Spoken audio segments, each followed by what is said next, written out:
है जमुरिया रे, ललिया है जमुरिया रे, ठोका चुम्मा ले लौका, ठोका चुम्मा ले लौका।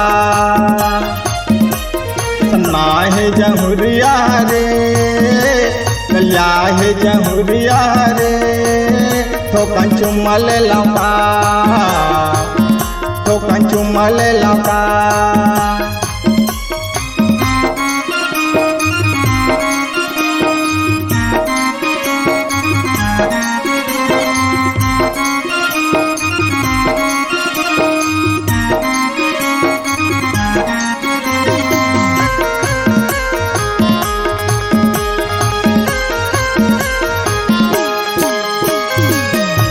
जमुरिया गोटी मारे रे, जमुरिया आखी मारे ना, ये मोला इशारा करे ना। सन्ना है जमुरिया रे, ललिया है जमुरिया रे, ठोका चुम्मा ले लौका, ठोका चुम्मा ले लौका।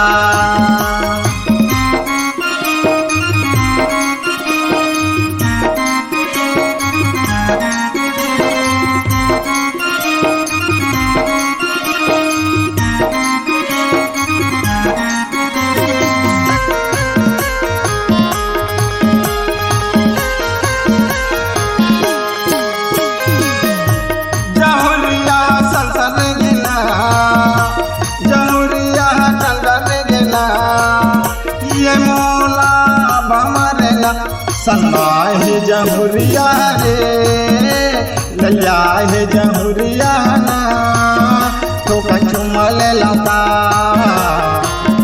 ठोका चुम्मा ले लौका।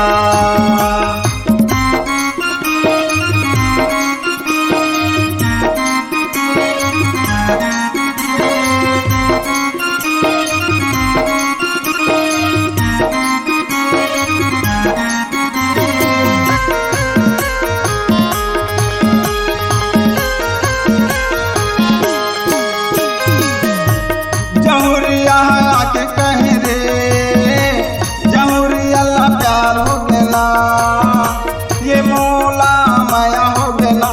सन्ना है जमुरिया रे, ललिया है जमुरिया रे, ठोका चुम्मा ले लौका, ठोका चुम्मा ले लौका। सन्ना है जमुरिया रे, ललिया है जमुरिया रे, ठोका चुम्मा ले लौका, ठोका चुम्मा ले लौका, ठोका चुम्मा ले लौका, ठोका चुम्मा ले लौका। I love you. KKT recording studio, Sherkapur, Baloda Bazar. Audio video व प्रचार प्रसार रिकॉर्डिंग हेतु संपर्क करें।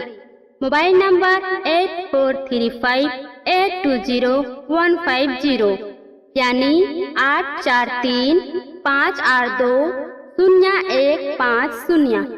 छत्तीसगढ़ी वीडियो देखने के लिए हमारे चैनल को लाइक व सब्सक्राइब करें ताकि हमारे वीडियो पहुंचे आपके पास सबसे पहले।